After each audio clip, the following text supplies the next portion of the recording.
So parents, if your kids are struggling to prepare for the March and the summer SATs, or if you're watching this later for any SAT, watch this short video on how your team can use my bulletproof strategy to increase their scores.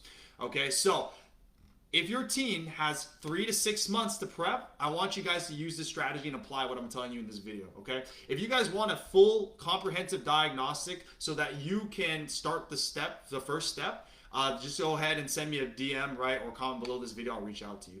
For those of you guys who don't know me yet, my name is Jared Wynn. I've helped hundreds of students increase their SAT scores so that they can go to their dream colleges or qualify for scholarships. In every single video that I post, I talk about one actionable step that your team can use to help increase their scores.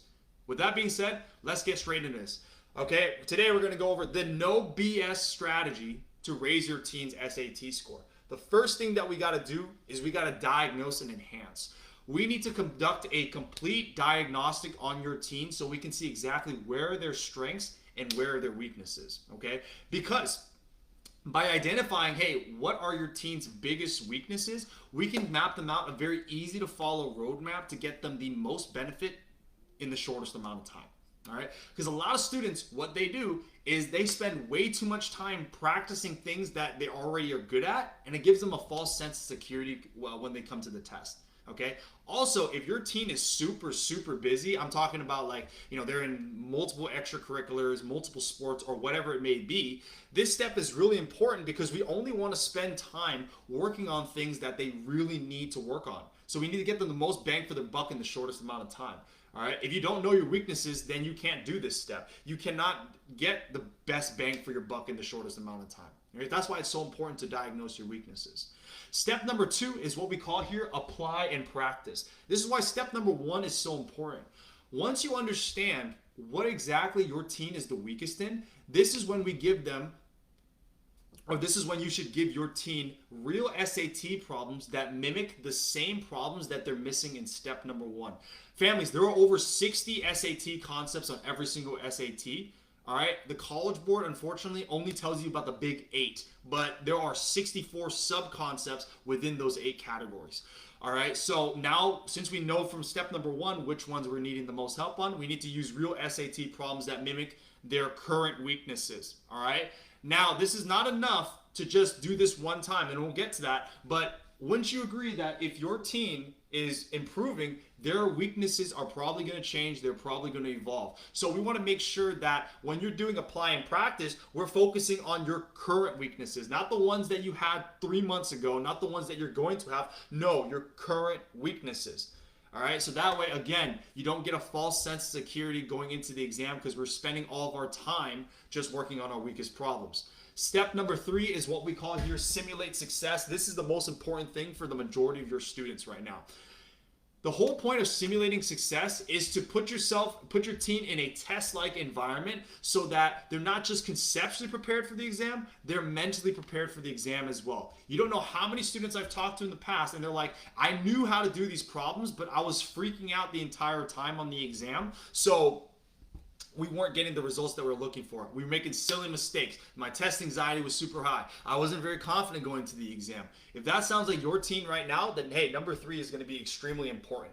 Okay, so let's talk a little bit more about that. When we're simulating success, we want to simulate the actual test environment, and we want to make sure that we're modeling the actual difficulty of the exam. The problem with the SAT Blue Book, the College Board Blue Book, is that yes, it does give you a little bit on the formatting, but what it doesn't do is it doesn't mimic the actual test difficulty. The actual SAT is much harder.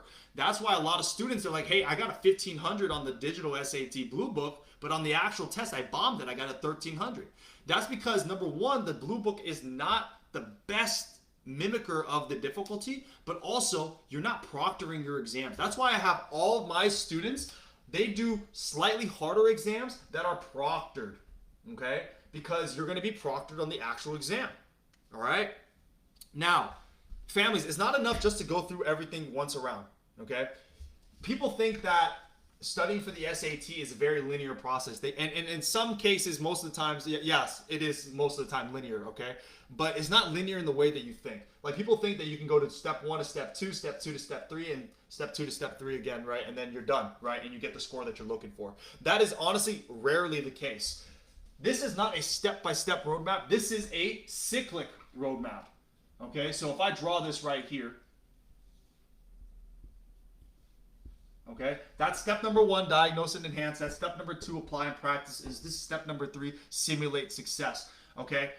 Families, would you agree that once you go through this one time, you might miss a couple things, right? You might miss a couple weaknesses here and there, right? Because sometimes, right, it's like when you read the book for the first time, right? For, if your teens read books, then, you're going to miss a couple of details the first time around.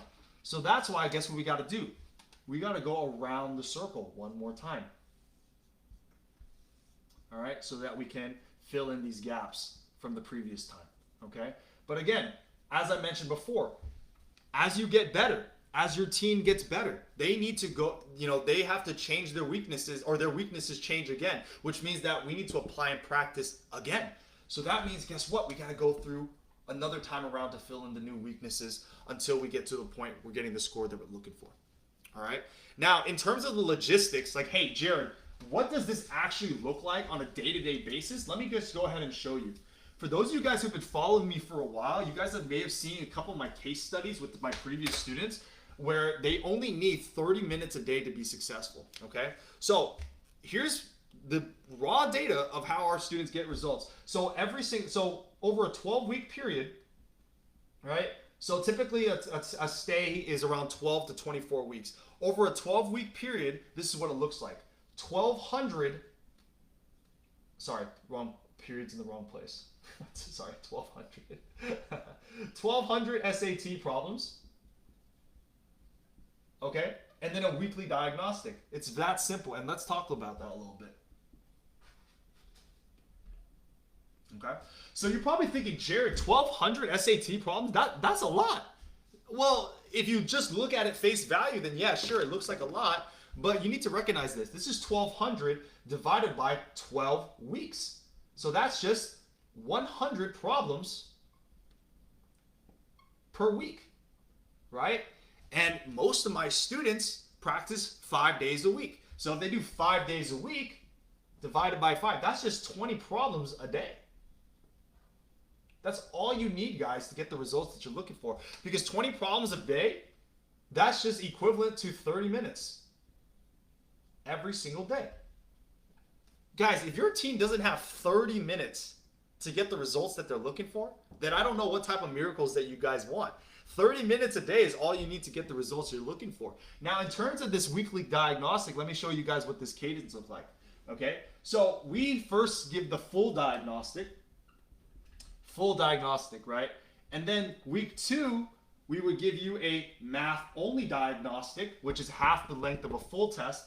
And then we would also do an English-only diagnostic, which is, again, half the full length of a full test. Okay, but guess what, guys? This way, we're not taking a full test every single week. That means when we usually I have my students take a 1-week break after that, and then they do another full diagnostic. Okay, so that way they're taking about 1 full diagnostic every single week. Every single month. But the weeks that we're not doing a full diagnostic, we're still doing something that is either math or English, so that we have more data to continue to give them problems that mimic their biggest weaknesses right now. Okay, so as you can see, this is a very cyclic nature. All right, and again, these diagnostics are all proctored, and they are harder than the actual digital SAT. Okay, and that's it, guys. That's everything. That's the entire process to get the results that you're looking for. This is not rocket science. Okay, anybody can do this on your own. Yeah, you can probably do this on your own as well. Okay, but typically it's easier you have somebody else in your corner kind of holding you accountable, but there is no reason why your team cannot do this process on their own. Okay, so this is more of a macro overview here. In terms of like the nitty-gritty specifics, I can create another video about that later if you guys want me to. But if this video was helpful for you guys, then please make sure you you let me know if it was helpful for you guys. And if you guys are wanting my SAT diagnostic that's slightly harder than the actual exam so that you can start step 1, which was diagnose and enhance, all you need to do is comment down below this video and I'd be more than happy to help you guys out. Okay? I hope that this was helpful, guys. And as always, I'll see you in